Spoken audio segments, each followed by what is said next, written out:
예레미야서 35장 13절에서 17절입니다. 나 만군의 주 이스라엘의 하나님이 말한다. 너는 유다 사람과 예루살렘의 주민에게 나가서 이렇게 말하라.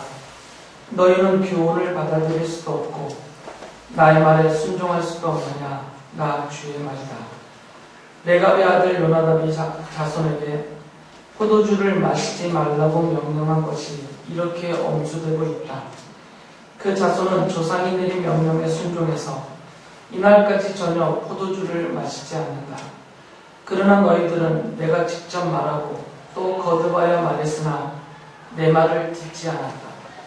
나는 내 종 예언자들을 모두 너희에게 보내고 또 거듭하여 보내면서 권고했다. 각자 자신의 악한 길에서 돌아서고 행실을 고치고 다른 신들을 섬기려고 쫓아다니지 말라고 하였고 그래야만 내가 너희와 너희 조상에게 준 땅에서 너희가 살게 될 것이라고 하였다. 그러나 너희는 나에게 귀를 기울이지도 않았고 나의 말을 듣지도 않았다. 레갑의 아들 요나답의 자손은 조상이 자기들에게 명령한 분부를 그렇게 엄수하는데 이 백성은 나의 말을 듣지 않았다. 그러므로 만군의 하나님이여 이스라엘의 하나님 나 주가 말한다. 내가 유다와 예루살렘의 모든 주민에게 예고한 모든 재앙을 그대로 내리겠다. 내가 그들에게 말을 해도 그들이 듣지 않고 내가 그들을 불러도 그들이 대답하지 않았기 때문이다. 아까 한 가지를 빼놓고 말했네요. 홈페이지에 보면 성경필사라고 있어요. 오른쪽에. 전에는 많이들 하시더니 요즘은 안 하시네요. 성경필사는 클릭해서 들어가시면 써져 있는 성경 구절을 보고 내가 타이핑을 해서 읽으면서 치면서 보면서 성경을 보는 거니까 도움이 많이 됩니다. 심심하실 때 드라마 조금만 보시고 성경필사 하시면 우리 학생들도 컴퓨터 켠 김에 좀 하면 성경 읽기에 도움이 많이 됩니다.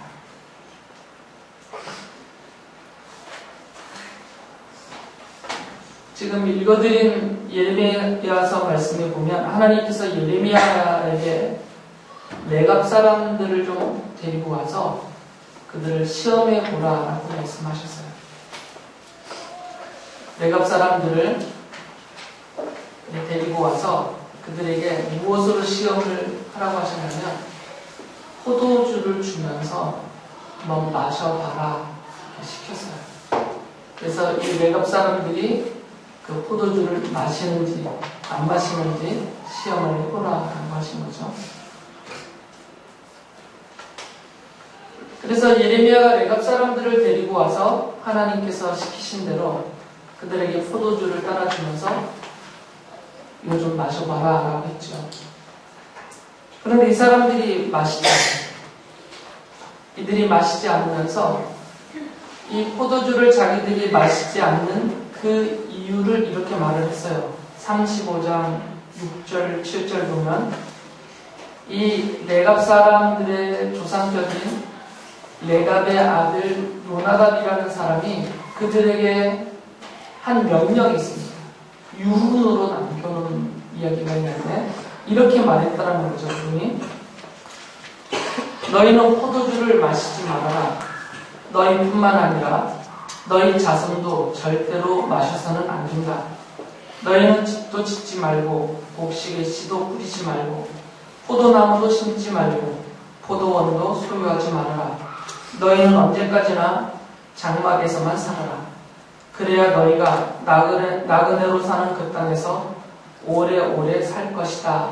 라고 레갑의 아들인 요나답이 명령으로 유훈으로 남겨놓은 것이고요. 그것을 지금까지 지키고 있는 것입니다.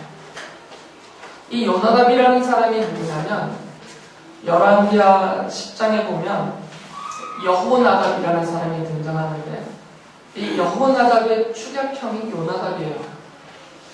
같은 인물입니다. 이 사람은 당시에 하나님께서 세우셔서 북왕국 이스라엘의 가장 악독한 왕조였던 아합의 가문을 몰살시키는, 전멸시키는 그런 일을 시키신 사람이 예후라는 사람이에요.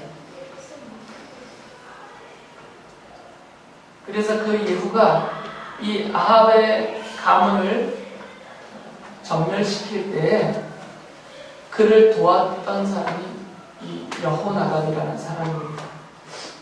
열왕기 10장 15절에서 31절에 등장하는데 예후가 이 아합 가문의 사람들을 칠 때 여호나답을 자기의 병거로 초청을 해서 함께 그 일을 하거든요. 그때 이 요나답에게 예후가 이렇게 물어봐요.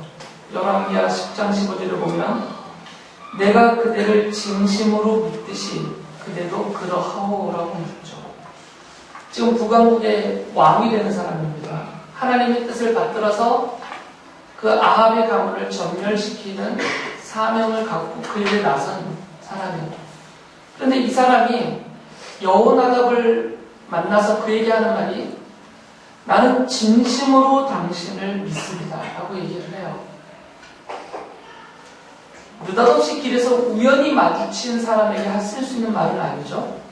그러니까 예후가 평소부터 여호나답을 직접적으로 알고 있든지 아니면 간접적으로 소문을 들어서 알고 있듯이 이 여호나답을 알고 있었던 사람이고, 그리고 그냥 아는 정도가 아니라 그를 신뢰하고 있어요. 믿고 있다라고 표현을 쓴 것을 보면, 그리고 자기가 하는 이 일이 발설이 되면 아합 가문에 의해서 자기가 먼저 죽임을 당할 수 있는 아주 급비상이죠. 정말 중요한 일이에요. 이것을 이 여호나답에게 그가 제안을 하죠. 나와 함께 일을 하자라고. 그런 것을 보면 이 여호나답이라는 사람이 아마 그 시대에 예후뿐만 아니라 그 북왕국 일대에서 명망이 높은 하나님을 경외하고 신실한 사람이라고 인정을 받았다라는 추론을 할 수가 있습니다. 막 그랬던 인물인 것 같아요. 예후의 말을 통해서 얼마든지 추론할 수 있습니다. 좀 근거가 있는 이야기죠. 그런데 이 요나답의 아버지는 레갑입니다. 그래서 이 레갑의 후손들을 레갑 사람이라고 부르고 있어요, 지금. 그런데 이 레갑 사람들은 그 혈통이 이스라엘 사람들이 아니에요. 이들의 조상은 누구냐면 역대상 2장 55절에 보면 모세의 장인이 겐족 속 사람입니다. 겐 사람? 이스라엘 사람이 아닙니다. 호밥이라고도 부르고 이드로라고도 부르죠. 모세의 장인은 겐 사람이에요. 이스라엘이 이집트에서 모세의 인도함을 받고 탈출을 해서 가나안을 향하여서 갈 때 이 모세의 장인을 비롯한 겐 족속 사람들이 함께 동행을 했습니다. 그들을 따라 나섰죠. 그리고 이들은 가나안에 들어와서 정착을 했어요. 사사기 1장 16절에 보면 이 겐 족속 사람들은 그 팔레스타인의 남부 지역에 헤브론이라고 있는데 예루살렘에서 멀지 않죠. 그 헤브론 지역의 남쪽에 자리를 잡았어요. 그러니까 겐 사람들이 그 헤브론 남쪽에 땅을 차지하고 거기 정착을 했죠. 이제 그 겐 사람들 중에 한 부류가 레갑 사람들이에요. 그러니까 이 레갑이 이드로의 모세의 장인인 호밥 이드로의 아들이다 이 말은 아니고 그런 조건은 나와 있지 않으니까 성경에 아마 이드로를 비롯한 여러 수많은 당시에 꽤 많은 수의 겐 사람들이 이스라엘 백성과 함께 출애굽 여정을 거쳤고 가나안을 정복하고 정착을 한 것 같아요. 그 중에 한 부류가 이 레갑이고 레갑의 후손들이 지금 이 예레미야 시대 때까지 그 지역에 정착하고 살고 있었던 것이죠. 그래서 이 레갑의 아들 요나답이 유언으로 남겼어요. 후손들에게. 아까 읽어드린 35장 6절과 7절에 있는 내용을 유언으로 남겼는데 지금 하나님은 예레미야에게 그 중에 한 가지, 이 포도주를 마시지 말아라 라는 그 명령, 그 유훈을 지금 시험해 보라고 했던 것이죠. 예후가 통치하던 시기가 대략 주전 840년경에, 그리고 지금 예레미야가 활동하고 있는 이 시기가 아직 예루살렘이 완전히 멸망하기 전이니까 주전 대략 600년경이거든요. 예루살렘이 완전히 초토화된 게 586년이니까 그러면 어린 잡아서 한 200년에서 한 240년 사이, 그러니까 한 200여 년이 넘도록 200년이 지나도록 이 레갑 사람들은 그들의 조상이 유언으로 남긴 명령을 지금까지 지켜오고 있는 거죠. 그래서 이 포도주를 안 마셨어요. 왜 요나답이 하필이면 우리 남자들이 별로 듣기 좋지 않은 포도주를 마시지 마라, 술을 마시지 마라, 왜 하필이면 이 내용을 유언으로 남겼는지, 자손들에게 명령했는지 그 이유는 정확하게 알 수는 없어요. 성경에 그것에 대한 설명이 없으니까. 그리고 지금 예레미야서에서도 다루고 있는 내용은 술 마시면 안 된다, 레갑 자손처럼 술 마시지 말아라, 너희들 왜 술 마시는 애는 책망의 의도로 쓴 성경이 아닙니다. 이것은 지금 음주 문제를 다루고 있는 내용이 아니에요. 레갑의 후손들이 자기들의 조상 요나답의 명령을, 그 유언을 200년이 넘도록 들이 신실하게 지켜왔다, 조상의 명령에 순종하고 있다, 이걸 강조하는 거거든요. 이스라엘 사람들이 불순종하고 있으니까 하나님의 명령에. 음주 문제를 다루려고 한 것은 아니에요. 그럼에도 불구하고 왜 레갑이 술을 마시지 못하게, 포도주를 마시지 못하게 했는지 생각을 조금 할 수는 있어요. 35장 7절에서 레갑의 아들 요나답이 이렇게 말을 했거든요. 그래야 너희가 나그네로 사는 그 땅에서 오래오래 살 것이다. 나그네라는 단어를 썼기 때문에요. 그러니까 포도주를 안 마시는 것이, 포도원을 가지지 않는 것이, 포도나무를 심지 않고 집을 짓지 않고, 이 얘기는 한 곳에 터를 잡고 정착해서 기업을 이루면서 머물고 살지 말라, 그 얘기거든요. 그러니까 그 과정에서 포도주도 마시지 말라는 거예요. 이 고대 사회에서는 지금처럼 이렇게 매매가 쉽게 이루어질 사회가 아니기 때문에 포도주를 마시려면 자기가 포도나무를 심어야 돼요. 많든 적든 자기가 포도나무를 심고 포도를 따서 그것을 발효시켜서 포도주를 마셔야 되는 상황이거든요. 그러니까 포도주를 마시지 말라는 얘기는 뒤이어 설명했듯이 포도나무를 심지 말고 포도원을 가꾸지 말라는 얘기예요. 그러니까 정착하지 말라는 거죠. 그러니까 정착생활하지 말라는 것입니다. 유목생활하라는 거죠. 그 이유는 너희가 나그네다 하는 것이죠. 이 땅의 나그네, 이 땅에서. 이 땅은 지금 가나안 땅입니다. 그 땅의 성격은 하나님이 이스라엘 사람들의 조상인 아브라함에게 약속하신 땅이에요. 하나님이 아브라함에게 너와 내 자손들에게 이 땅을 주겠다. 내 설교 지금 타격평하고 쓰고 있는 분들은 뭐하냐 앞에서?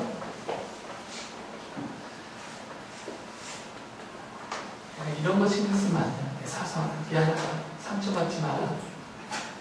예배는 꼭 나와야 돼, 그래도. 아브라함에게, 그리고 아브라함의 후손인 이스라엘 사람들에게 약속하셨고 약속대로 주신 땅이 가나안 땅이에요. 겐 사람에게 약속한 땅이 아니에요.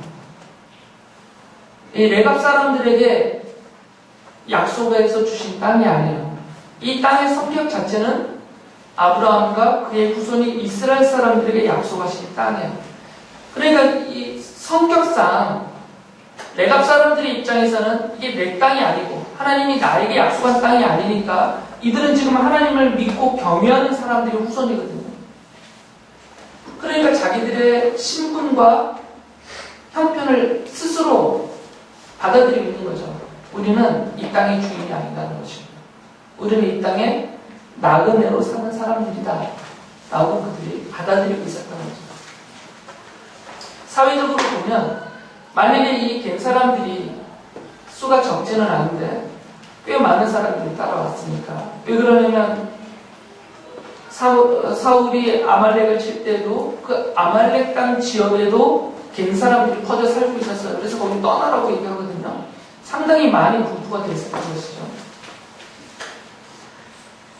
그러니까 만약에 이 사람들이 이 요나답의 명령을 무시하고, 우리도 이스라엘 사람들처럼 땅을 차지하고 집을 짓고 포도원을 가꾸고 기업을 크게 일으키고 우리도 버젓이 살겠다고 해서 실제로 그렇게 살아버렸으면 바로 곁에 있는 다른 이스라엘 사람들과 분명히 마찰이 빚어졌을 것이고, 어떤 문제가 발생이 되면 그것을 인하여서 이 겐 사람들은 이스라엘 사람들보다 비교하면 아주 소수이고 어떤 일을 당하게 될지 모르잖아요. 그래서 아마 요나답은 그런 이러저러한 여러 가지를 다 생각해 봐서 종합적으로 후손들에게 이렇게 명령을 했던 것 같아요. 이것도 그냥 저의 추론입니다. 근데 그러나 좀 근거가 있는 추론이죠. 이 나그네라는 표현이 그것을 암시하고 있기 때문에요. 이 레갑 사람들이 요나답의 명령을 어떤 식으로 이해하고 받아들였는지는 충분히 알 수는 없지만 한 가지 사실만은 아주 분명합니다. 지키고 있다는 거죠. 지키고 있다. 조상의 명령을 200년이 넘도록 지금까지 지키고 있는 거죠. 그래서 하나님이 이 레갑 사람들을 지금 이스라엘 사람들과 대조하면서 본보기로 제시하는 겁니다. 이스라엘의 불순종을 책망하기 위해서 레갑 사람들을 본보기로 제시해놓고, 언약의 백성 아브라함의 후손이 아닌 이방인 레갑 사람들도 하나님의 명령도 아닌 그들의 조상의 명령을 지금까지 200년이 넘도록 저렇게 지켜오고 순종하고 있지 않느냐, 이것을 보라 이것이에요. 그런데 너희들은 뭐예요? 너희들은 나 하나님이 직접 택하고 이집트에서 구출해내고 가나안을 기업으로 준 내 백성이 아니냐.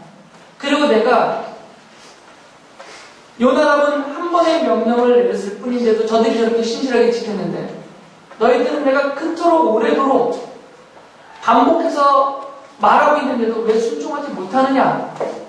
이것을 깨우쳐 주시기 위한 본보기로, 본으로 이 레갑 자손을 지금 앞에 세워놓으신 거죠. 그리고 하나님이 그들의 순종을 더 칭찬하시고 부각시키시면서 그들의 순종을 근거로 해서 복을 주세요. 지금 하나님의 명령을 순종한 건 아닙니다. 하나님이 시킨 건 아니잖아요. 그들의 조상 요나답이 자기와 자기의 후손들이 이 가나안 땅에서 살아남기 위해서 나름대로 현명하게 내린 명령이었던 것이고요. 하나님이 주신 명령이 아니죠. 하나님의 율법은 아니니까. 그럼에도 불구하고 그것을 지키고 있는 그들의 순종, 그 순종 자체를 칭찬하세요. 그리고 그들에게 복을 약속하시죠. 35장 19절에서 이렇게 말씀하십니다. 나 만군의 주 이스라엘의 하나님이 말한다. 너희는 조상 요나답의 명령을 순종하고 그의 모든 교훈을 엄수하고 그가 너희에게 명령한 모든 것을 그대로 실천하였다. 레갑의 아들 요나답의 자손 가운데서 나를 섬길 사람이 영원히 끊어지지 않을 것이다 라고 복을 주세요. 하나님을 섬기는 사람들이 영원히 끊어지지 않을 것이다.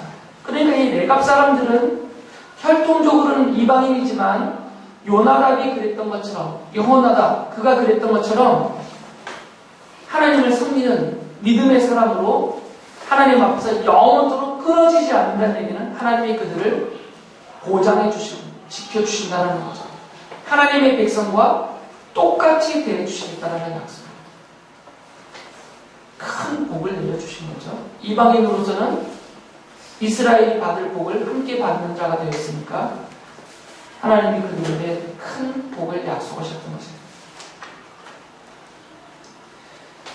그래서 말씀드렸듯이 이렇게 레갑 사람들의 순종을 제시하고 본호를 제시하면서 하나님의 의도를 예레미야 선지자를 통해서 이스라엘 백성들 앞에 드러내시죠. 35장 13절 14절에서 이렇게 말씀하세요. 지금 이스라엘 사람들을 향해서 하시는 말씀입니다. 너희는 교훈을 받아들일 수도 없고 나의 말에 순종할 수도 없느냐. 나 주의 말이다. 레갑의 아들 요나답이 자손에게 포도주를 마시지 말라고 명령한 것이 이렇게 엄수되고 있다. 그 자손은 조상이 내린 명령에 순종해서 이날까지 전혀 포도주를 마시지 않는다. 그러나 너희들은 내가 직접 말하고 또 거듭하여 말했으나 내 말을 듣지 않았다. 대조를 하시죠?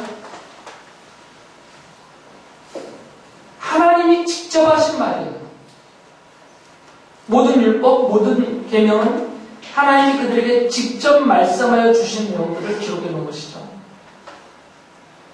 그리고 반복해서 계속해서 하나님이 이집트 땅 출애굽 때부터 지금까지 반복해서 계속해서 말씀해오고 계시는 거죠. 그런데도 지금 듣지 않는 거죠. 계속해서. 이어서 15절 16절에서 이렇게 계속해서 말씀하십니다. 나는 내 종 예언자들을 모두 너희에게 보내고 또 거듭하여 보내면서 권고하였다.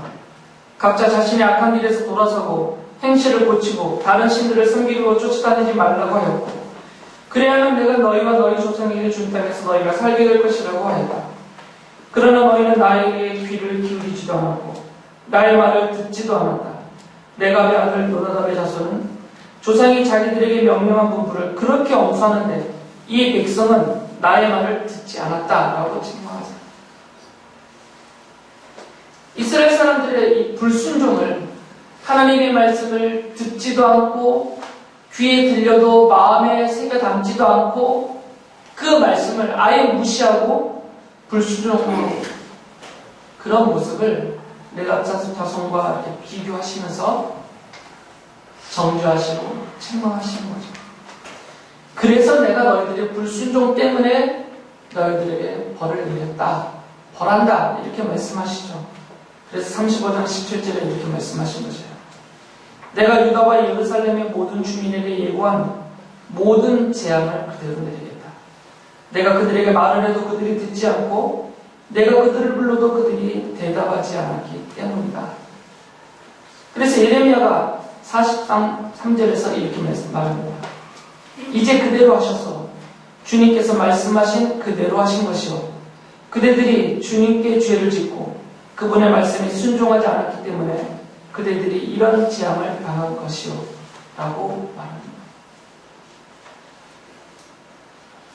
레갑 자손에 대한 이야기는 뒤로 넘기셔도 큰 문제는 없어요. 그러나 하나님이 원하시는 것이 무엇인지는 분명하게 알아야 된다는 거죠. 이 레갑 사람들의 이야기를 제시하고 그것과 대비하면서 이스라엘 사람들의 불순종을 지적하시고 그 불순종에 대해서 하나님의 책망과 형벌이 아예 나라를 망하게 하시고 성전을 무너뜨려 버리시고 그들을 포로로 끌려가게 하시는 당하는 입장에서는 끔찍한 형벌이 내려졌어요. 그만큼이나 이들의 불순종 자체가 악하다는 거죠. 하나님에 대해서. 그래서 하나님이 원하시는 것 그것이 무엇인지를 아주 명확하게 밝혀주세요. 7장 23절에서 이렇게 말씀하시죠. 오직 내가 명한 것은 나에게 순종하라는 것. 이거 하나를 명하셨다는 거죠. 하나님이 명하신 것, 하나님이 지키라고 하신 것, 하나님이 원하시는 것은 나에게 순종하라. 이거 하나라는 거죠. 그러면 내가 그들이 하나님이 되고 그들은 나의 백성이 될 것이라는 것. 내가 그들에게 명하는 그 길로만 걸어가면 그들이 잘 될 것이라고 한 것뿐이지 않았더냐? 내가 이거밖에 말하지 않았느냐? 그 얘기예요. 순종하라. 나에게 순종하라. 그러면 된다는 것이죠. 나에게 순종하면 너희는 살 것이다. 나에게 순종하면 내가 너희들이 하나님이 되고 너희들은 나의 백성이 되고 내가 명한 대로 순종만 하면 너희들이 잘 될 것이다. 내가 너희들에게 원하는 것은 그리고 요구한 것은 이것 하나다. 나에게 순종하라. 이것이죠.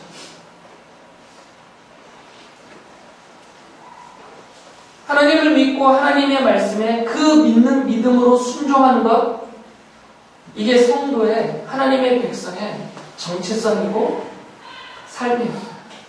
성경은 그렇게 말을 합니다. 믿는다는 게 뭐냐? 하나님을 믿는다는 게 뭐냐? 하나님의 말씀에 순종하는 것이다. 성경은 그렇게 설명을 해요. 하나님의 백성이 누구냐? 하나님을 믿는 사람들인데 하나님을 믿는 사람들이라는 하나님의 백성을 어떻게 할 수 있느냐? 하나님에게 순종하는 사람들이다. 정체를 밝혀줘요. 그러니까 믿음이라는 것은 무엇이냐면 그것은 내적으로 갖고 있는 것인데 우리 영혼에, 우리 인격 안에 내적으로 갖고 있는 것이 믿음이에요. 이것이 외적으로 드러나는 것은 순종이라는 형태로 드러난다는 거죠.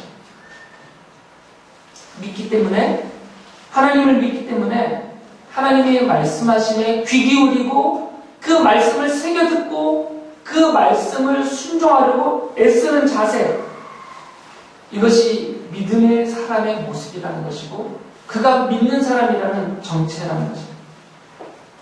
그래서 거의 하나님을 믿는다는 것과 하나님의 말씀을 순종한다는 것이 성경에 보면 거의 동일하게 여겨지고 있어요.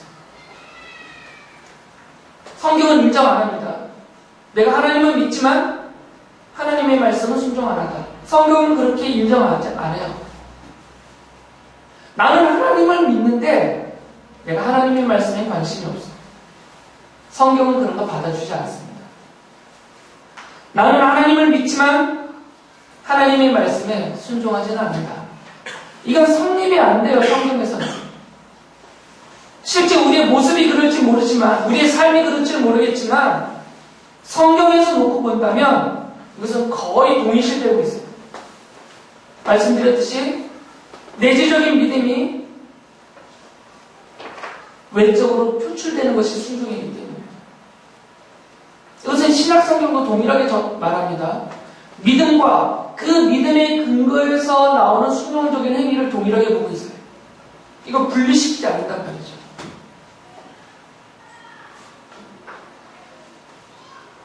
왜 이같이 이스라엘 사람들이 예레미야 시대 때 하나님께로부터 이렇게 책망을 받았고 끔찍한 형벌을 받았냐면 그들이 하나님에게 순종하지 않았어요. 그것은 그들이 하나님을 믿지 않았다는 것입니다. 지난 설교 때도 찾아봤듯이 예레미야서 5장 12절을 보면 이스라엘 사람들이 이렇게 말을 하죠. 이 백성이 주님을 부인하며 말한다. 그는 아무것도 아니다. 하나님을 향하여서 아무것도 아니다라는 말이에요. 하나님의 존재 자체를 부인하는 거죠. 어떤 재앙도 우리를 덮치지 않을 것이다. 우리는 전난이나 기근을 당하지 않을 것이다. 예레미야는 지금 하나님께서 이스라엘 백성들에 관해서 너희들에게 이렇게 벌한다. 전쟁과 전난과 기근으로 망한다. 라고 경고를 하고 있는데 그 얘기에 대해서 이렇게 반응한 것이에요. 예레미야 그가 말하고 있는 그 여호와 하나님이라는 분은 아무것도 아니다. 그 존재 자체를 부정하는 거죠. 우리에게 아무것도 전쟁이든 기근이든 전난이든 일으킬 수 없는 아예 존재 자체가 불투명한 분이시다. 부정하는 거죠. 아예 하나님을 안 믿고 있어요. 하나님을 안 믿으니까 그 하나님의 말씀이라고 예레미야가 전하고 있고 조상 때부터 물려갖고 있는 율법을 아예 무시하죠. 건들떠보지도 않죠. 들으려고 하지도 않아요. 6장 19절에서 이렇게 말씀하십니다. 그들이 나의 말을 귀담아 듣지 않으며 나의 율법도 무시하였기 때문이다. 하나님을 안 믿으니까 하나님의 말씀을 안 듣습니다. 하나님을 안 믿으니까 그 말씀 자체를 마음에 담지도 않고 지키려고 하지도 않아요. 아예 생각도 안 합니다. 그래서 하나님이 그들의 이 불신앙, 그리고 그로 인한 불순종, 이것을 지금 벌하신 것이에요.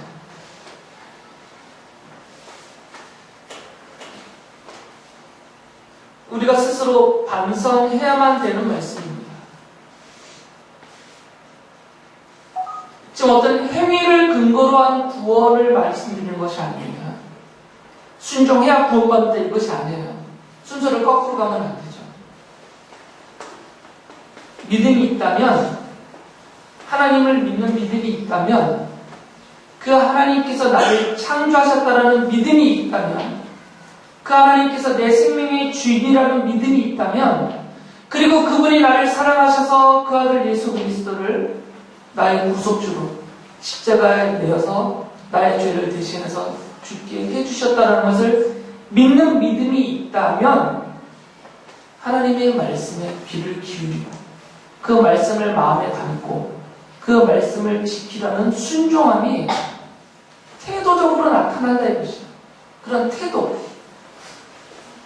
100% 지키느냐 못하느냐 이 정도를 따지는 것이 아니고 자세를 말하는 거죠. 자세를, 태도를. 우리가 연약하고 부족하기 때문에 순종하려고 최선을 다해도 100% 순종은 못해요. 이건 하나님이 다 받아주시는 내용입니다. 다 알고 계세요. 그래서 늘 하나님은 하나님의 백성들을 향해서 자비하심으로 대하고 늘 용서해 주시고 긍휼을 베푸시는 하나님으로 나타나시죠. 우리의 연약함과 우리의 부족함을 아시니까. 그러나 지금 예레미야서에서 책망하고 징계하시고 벌하시는 그들이 누구냐면 이런 태도 자체가 없는 사람들이에요. 아예 삶에서 이런 태도가 아예 없는 사람이에요. 그 얘기는 하나님을 아예 안 믿고 있다는 것이죠. 그래서 하나님께서는 이러한 이스라엘을 내 백성이라고 여기시지 않고 내가 나의 말에 순종하는 내 백성을 내가 모으겠다라고 말씀하세요. 이렇게 혈통만 주장하면서 자기들이 아브라함의 후손이요 하나님의 백성이다, 선택받은 민족이다 이렇게 말하는 사람들 말고, 이들 말고 진정으로 하나님을 믿고 하나님에게 순종하는 백성들을 내가 택하고 내가 모아서 그들을 내 백성으로 삼고 그들로 인해서 내 나라를 세우겠다. 하나님이 말씀을 하세요. 이것이 예언서들에 나타나는 하나님의 언약입니다. 예레미야서에도 이런 구원의 언약은 그대로 담겨져 나타나죠. 23장 4절에 보면 이렇게 말씀하세요. 내가 그들을 돌봐줄 참다운 목자들을 세워줄 것이니 그들이 다시는 두려워하거나 무서워 떠는 일이 없을 것이며 하나도 잃어버리는 일이 없을 것이다. 나 주의 말이다. 뭐를 세우신다고 그래요? 그들을 위해서 목자를 세우신다는 거죠. 목자들을.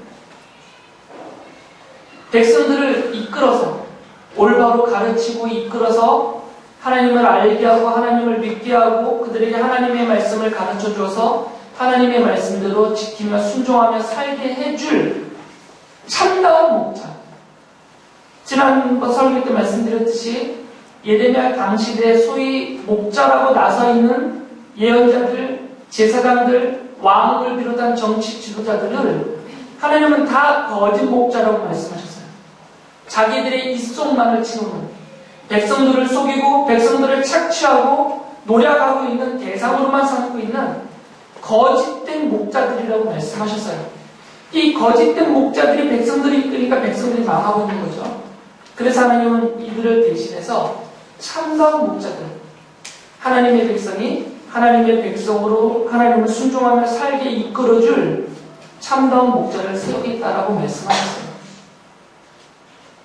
그리고 23장 5절에서는 그 목자, 이제 단수형으로 바꿔서 그 목자를 이렇게 말하죠.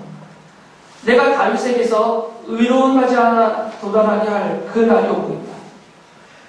다윗에게서 의로운 가지가 하나예요. 단수형으로 도달하게 할 그 날이 오고 있다. 나 주의 말이다. 그는 왕이 되어 슬기롭게 통치하면서 세상의 공의와 정의를 실현할 것이다 라고 말해요.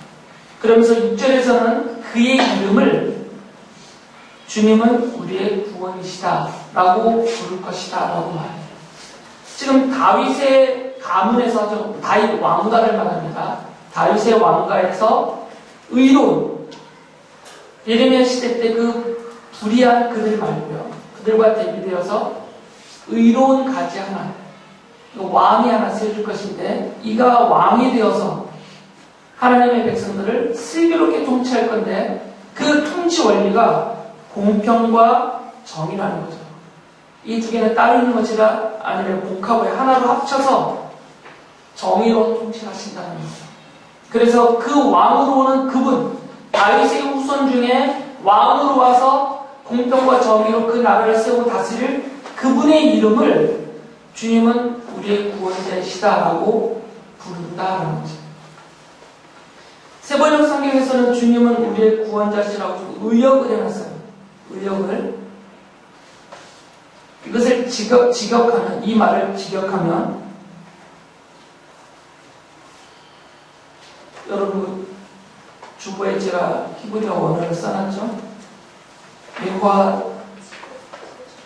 찌드케누라고, 앞에 예호와는 여호와를 말하고요. 찌드케누는 짜데크라는 그런 단어. 의라는 단어예요. 의라는 단어. 그러니까 직역을 하면 앞에 여호와는 뒤에 누는 3인칭 복수형입니다. 우리의 의다라는 거예요. 이걸 세번역 성경으로 의역을 해놨죠. 우리의 구원이시다라고. 직역을 하면 여호와는 우리의 의라는 거예요. 지금 의를 강조해요. 의를. 왜 의를 강조하냐면 지금 예레미야 시대 때는 불의의 세계예요. 왕도 불의한 왕이고 불의하게 통치를 해요. 예언자도 제사장도 지도자들도 다 거짓되고 자기 이속만을 챙기는 제사목에 전념하는 의라고는 찾아볼 수 없는 불의한 자들이에요. 그렇기 때문에 이제 하나님이 새롭게 세우는 왕으로 오는 그 목자는 이들과 다르다. 그는 의로운 왕이다. 이것을 강조하기 위해서 이렇게 말한 것입니다. 이분이 이 땅에 오셔서 공평과 정의를 실현합니다. 그래서 이분을 정의의 왕이라고 부릅니다. 정의의 왕. 히브리서 기록자는 바로 그분에 대해서 쭉 설명하면서 멜기세덱과 연결을 시켜야죠. 이분을 멜기세덱과 같은 분이다라고 하죠. 그러면서 그분을 정의의 왕이요 평화의 왕이라고 부릅니다. 히브리서 7장 2절 이렇게 말하죠. 첫째로 멜기세덱이라는 이름은 정의의 왕이라는 뜻이요. 다음으로 그는 또한 살렘 왕인데 그것은 평화의 왕이라는 뜻입니다. 중간을 제가 싹둑 잘라 먹은 이유는 이미 수도 없이 제가 말씀을 드렸기 때문이에요. 예언서들이 이사야서든 예레미야서든 예언서들이 강조하고 있는 다윗의 왕가에서 나오는 그 의로운 한 가지 왕으로 오시는 그분은 예수 그리스도다라고 제가 수도 없이 말씀을 드렸고 성경을 근거로 해서 다 설명을 드렸어요. 지금 그걸 다시 또 말씀을 드리려면 30분을 더 해야 되니까 그건 제가 안 하는 거죠. 여러분이 그렇게 믿고 있을 것이라 생각해서. 그래서 바로 그분 예수 그리스도를 가리키면서 히브리서 기록자가 이렇게 말하고 있는 거죠. 바로 예수 그리스도는 멜기세덱과 같은 분이다. 이분은 평화의 왕이면서 동시에 정의의 왕이다. 바로 예레미야서가 말하고 있는 여호와는 우리의 의, 그가 와서 정의로 다스리는 정의의 왕이다. 바로 이분이다라고 이야기하고 있어요. 이사야도 장차 오실 이 메시아를 임마누엘이라고 부르죠. 임마누엘. 그 임마누엘로 오시는 그분, 이분은 공평과 정의로 하나님의 나라를 세우고 다스릴 것이다라고 예언을 하면서 9장 7절에 이렇게 말했죠. 그의 왕권은 점점 더 커지고 나라의 평화도 끝없이 이어질 것이다. 그가 다윗의 보좌와 왕국이 위에 앉아서 이제부터 영원히 공평과 정의로 그 나라를 굳게 세울 것이다. 만군의 주님의 열심히 이것을 반드시 이루실 것이다 라고 말해요. 그러니까 장차 오시는 백성들을 모아서 하나님을 믿게 하고 하나님에게 순종하게 하는 그들을 다스리는 돌보고 이끄는 목자로 오시는 그 왕은 정의의 왕이라는 거죠. 그 불의한 왕들 말이에요. 정의의 왕으로 오셔서 공평과 정의로 통치하면서 이들이 하나님을 믿고 하나님을 섬기게 순종하게 만들 것이다 라는 것이에요. 그래서 30장 9절에 이렇게 말하죠. 그러면 그들이 나 주를 자기들의 하나님으로 섬기며 내가 그들에게 일으켜줄 다윗의 자손을 자기들의 왕으로 섬길 것이다. 이제 하나님을 믿음으로 순종하며 섬기게 될 것이라는 거죠. 이 메시아가 와서 다윗의 자손으로 오시는 그 메시아가 정의의 왕, 평화의 왕으로 오시는 그분이 바로 예수 그리스도가 그들의 왕이 되셔서 그들을 다스리실 때 그 다스림을 받는 진정한 하나님의 백성들은 하나님을 믿음으로 섬기게 될 것이라는 거죠. 그렇게 하시는 방법 하나를 알려주셨어요. 예레미야를 통해서. 그 방법이 뭐냐면 31장 33절이죠. 나는 나의 율법을 그들의 가슴 속에 넣어주며 그들의 마음판에 새겨 기록하여 나는 그들의 하나님이 되고 그들은 나의 백성이 될 것이다. 나 주의 말이다. 이스라엘 백성들이 하나님의 말씀을 귀로만 들었거든요. 귀로만 듣고 흘려버렸어요. 마음의 판에 새기지 않았단 말이죠. 아무리 예레미야 예언자가 하나님의 말씀을 죽을 힘을 다해서 눈물을 쏟으면서 전해도 그들의 귀에 들리는 그 하나님의 말씀이 가슴에 담겨지지 않는 것이에요. 가슴 속에 하나님의 말씀이 없으니까 생각하지도 믿지도 순종할 수도 없는 거죠. 그래서 이제 하나님의 방법을 바꿔주시는 거죠. 이제는 나의 율법, 곧 하나님의 말씀을 아예 마음판에 새겨서 지워지지 않도록 아예 마음판에 새겨서 넣어주겠다. 마음속에 하나님의 말씀이 담기니까 늘 이 마음속에 있는 말씀이 생각나고 기억나고 늘 말씀이 나를 책망하고 가르치니까 순종하게 된다는 것이죠.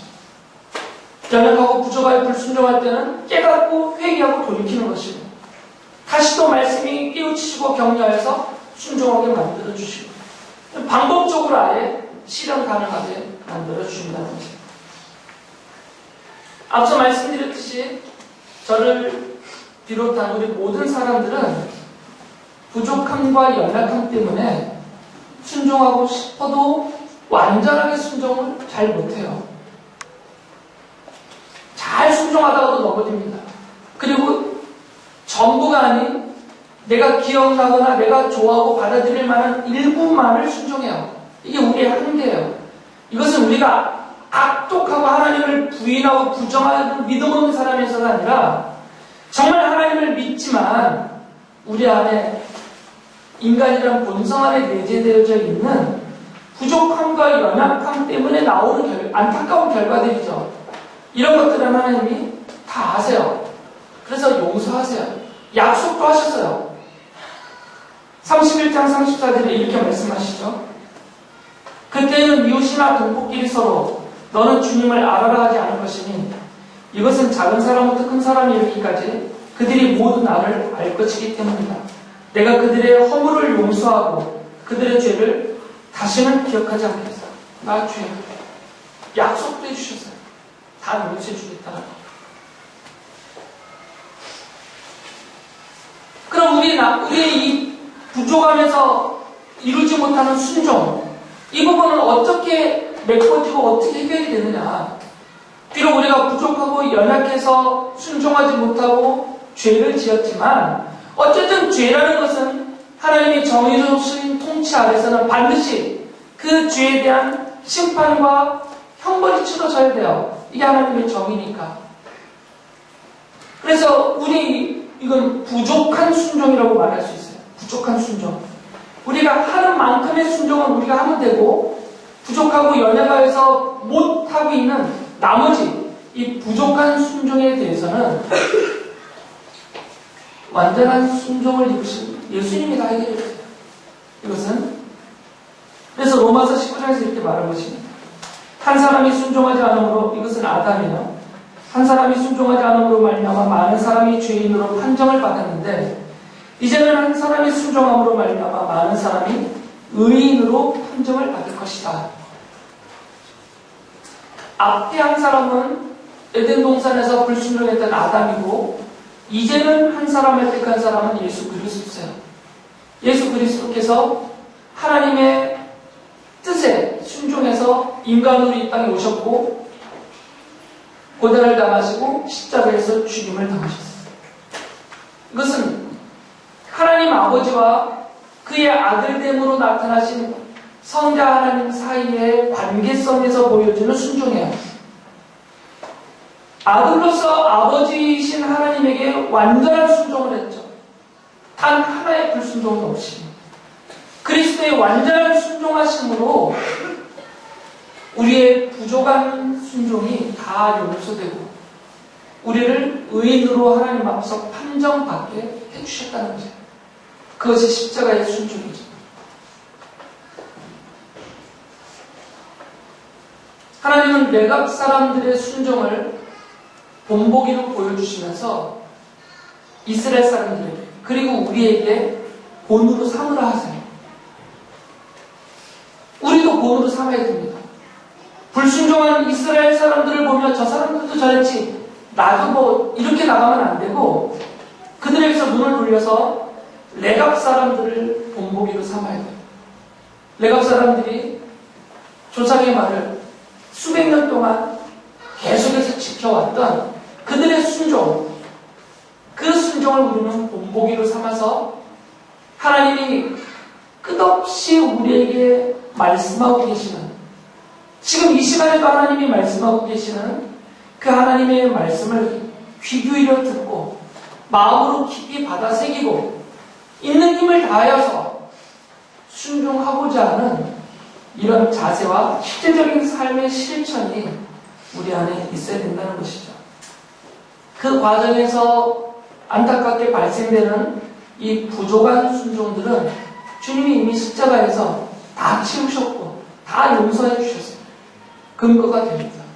그 은혜를 믿으면서 오늘 우리의 목자로 보내주신 예수 그리스도를, 하나님이 나의 목자로 보내주신, 나의 왕으로 보내주신 예수 그리스도를 믿고 그분이 대언하고 계시는 하나님의 말씀을 마음으로 새겨 귀 기울여 듣고 있는 힘을 다하여서 오직 내가 너희에게 명한 것은, 오직 내가 너희에게 원하는 것은 나에게 순종하는 것이라고 말씀하신 하나님의 마음과 뜻을 깨닫고 이렇게 순종하면서 하나님이 내가 자손에게 약속하셨다는 것과 같은 그런 복을 영원히 누리게 해주겠다라는 그 은혜를 누리며 사는 여러분들 되시기 바랍니다.